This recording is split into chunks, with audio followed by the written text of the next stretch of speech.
everybody for coming today to this great announcement. Today I'm joined by Dr. Carrie Yerge, Chief Winslow, as well as Dr. LaCour with St. John's HSHS. Dr. Yerge is the Medical Director of Regional Trauma Center, and of course Dr. LaCour is the CEO and President of HSHS St. John's Hospital. And we all know our popular Chief Kenny Winslow, who's done a fine job leading the Springfield Police Department. We're here to announce this exciting partnership between the City of Springfield, HSHS St. John's Hospital, known as Stop the Bleed. And the importance of this program is to show support for our police officers. When this program was first introduced to me, I was concerned about police officers attending to first aid to individuals and putting their own lives in jeopardy. And so after meeting with Chief Winslow, Deputy Chief Stokes, as well as the hospital representatives, they pointed out it's really to support the police officers, because we cannot show enough support to our officers, and I do not want to put them in harm's length with regards to the day-to-day jobs they do to protect the public. So this program is a great way to protect them and provide that medical attention if they do run into an unfortunate situation that we hope never comes. Nationally, there's a growing concern about violence, specifically active shooters situations, and it's unfortunate today there is one in Iowa. So people have asked me, what about Springfield, what about community policing? The unfortunate thing is all it takes is one individual that is not quite right, that acts out, and we hope that never does come to our community. But if it does, we want our officers to be prepared so they can protect themselves, as importantly to protect our community. And that's what this program will help do in that unfortunate situation. We want them to have the best support systems in place, so we are proactive in protecting our officers and our public. In response to this threat, police departments across the country are obtaining the medical supplies and training needed to life-threatening bleeding through a coalition called Stop the Bleed. The goal is to ensure prompt access to life-saving, easy-to-use hemorrhage control resources. The Stop to Bleed trauma kits, which Dr. Yerge will go over, or somebody I'm sure in detail, that will be life-saving equipment that each officer will have. Our officers are often the first on the scene, and these kits are added security to keep our police and those that they serve protected. We appreciate the generous donation of HSHS St. John's Hospital, which is approximately $25,000 in medical equipment. And now I'd like to introduce Dr. Carrie Yerge, who is really the brains behind this, or provided the training from HSHS St. John's Hospital and bringing this great resource to our community. Thank you very much. I wanted to read some notes today on this very important occasion. First and foremost, I really want to thank Mayor Langfelder, Dr. Chuck LaCour, and the community outreach team at St. John's Hospital, my trauma team, including Allison Reed and Tina Mollahan, who are really the support behind this entire effort. I'd like to thank my training partner, Damon Fiore, and Dark Raven Training Group, and the entire Springfield Police Department for their phenomenal support on this really important initiative. As a trauma surgeon, I'm very troubled by the number of lives that have been lost recently due to uncontrolled bleeding. When it comes to hemorrhage and severe bleeding, seconds really count, and we don't have time to wait. That is why we're pushing these very simple concepts and first aid kits that really have the potential to save lives by stopping blood loss and stabilizing patients, including officers, if the need be, until EMS has a chance to get into the scene. So there are really two parts of this effort. First and foremost, with the law enforcement, I want to say I come from a family of first responders and law enforcement. This is really a passion project, and it's very important to us as a Catholic organization to take care of our family members. With officer line of duty deaths, secondary to gunshot wounds increasing over the last year and a half, we felt it was imperative for our Springfield officers to have access to life-saving hemorrhage control techniques so that they can administer self-aid and buddy aid to stabilize themselves until EMS arrives. To that end, we conducted about 36 hours of training with the Springfield Police Department over the month of October. Specifically, I really want to thank Chuck Keene, Officer Chuck Keene, and the men and women of the Springfield Police Department who really partnered with us on this effort. These are some of the best students that we've ever encountered, the most eager and the most interactive, and I'm hugely grateful to them for letting us talk at them for a couple of hours. They were really phenomenal students. I want to say that the second half of this initiative that was mentioned by the mayor is the Stop the Bleed campaign. That half of it really involves partnering with local government and local businesses to bring the same equipment and the same skill set that we're teaching the Springfield police officers into the civilian community, into local businesses and schools as a part of the Stop the Bleed campaign. That's a national campaign that's endorsed by the Obama administration, the American Medical Association, and the American College of Surgeons. The aim being to teach public access hemorrhage control the same way that we teach CPR, the same way that we teach basic first aid. It's equally as important. We would like to see this skill set taught as widely as CPR is taught. And we would like to see hemorrhage control kits mounted on the wall next to every defibrillator or every AED in this community. That's the ultimate goal. It's going to take us a while to get there, but that would be the goal. To that end, I'm hoping that we'll be able to partner with local government, local businesses, and the National Stop the Bleed Coalition to bring this really important initiative to Springfield.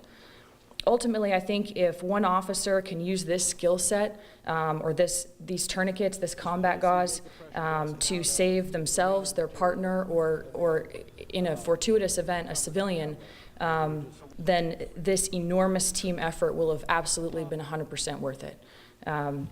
Thank you very much.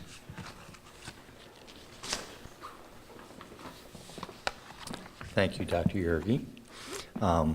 Good morning, everybody. I'm Chuck Lucor, President and CEO of HSHS St. John's Hospital. I'd like to start off by thanking Mayor Langfelter and also Chief Winslow for allowing us to provide the supports that's necessary to provide this program to the city of Springfield and our police officers. I'd like to thank Dr. Yergi for her expertise and experience in this area and making it a reality with her team for the city. It's our mission to support our city and our region. We're proud to say that we're able to join in this partnership to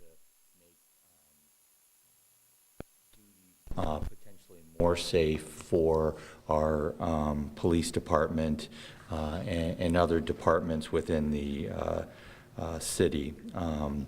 We provided an initial program of 150 kits with training in the month of October. The feedback's been very good, and we just feel very blessed to be able to contribute and participate in this program. Thank you.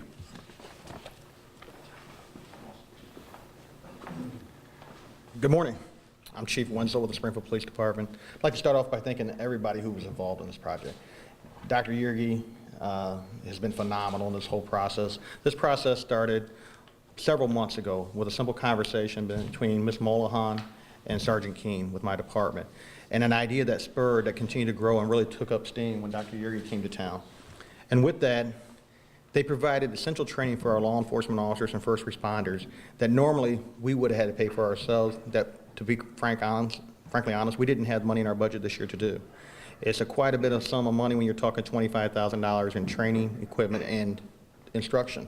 So again, Dr. Yergi, for her dedication to this project, her passion to see this through, and as she spoke, Damon Fiore from Glendale, Arizona, very compassionate man, very energetic, and sitting through the training, I can tell you that it was some of the finest training that we've ever had here at the Springfield Police Department. I went through on the last day, but I've been receiving all these emails for the week or two leading up to this from all my officers talk about how this training is essential and how it's some of the best, most realistic training we had ever received. So when I sat through it, my expectations were very high, and I was not disappointed when we went through it. None of us have to sit here and second guess. We all are aware that gunfire on officers or firearm assaults on officers has skyrocketed over the last year and a half. And we saw that again this morning or last night in Iowa. And having access to this equipment very well could save the life of a police officer. As I told the mayor, we have a very good EMS system here in town. Our paramedics, our fire department, our ambulance service, they're phenomenal people. We work very well together. But in an active shooter situation where an officer has been shot and he's hunkered down and the EMS can't get to him, he has to be prepared to save his own life. And that's what these kits will do for them. So again, you know, we've experienced this in the past where we've had a need for tourniquets and hemorrhage control. And we didn't have the equipment to do it, so we did makeshift equipment using belts and stuff. So again, I think these tools are very, very valuable. They're going to help each and every officer, and it also shows that we care about our officers. It shows that HSHS cares about our community. It shows the mayor and all the people who participated in this program care extremely about first responders. And again, it's more of a buddy system and self-aid. However, it can be used on a citizen if the appropriate situation arises. And you know, as Dr. Yuri said, seconds are of the most important if somebody is bleeding out. So again, we thank you for all your time with that. At this time, I'd like to call forward Officer Paul Carpenter, who will give a testimonial on using tourniquets. An individual that got shot a couple years ago over on Gregory Court, and it was a injury about 2 or 3 inches below the groin, and he was bleeding pretty good. So I cut his pant leg off and got to the injury and was able to use his own belt as a makeshift tourniquet, and then cut a 4x4 or little piece out of his pants and put pressure on it for about a minute or so until the fire department arrived. With these new tourniquets, the need for scrambling around looking for something to use is gone. So it's a great tool. Thanks.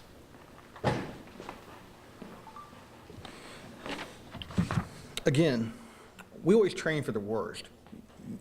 We train to use these toolkits and hope that we never have to use them.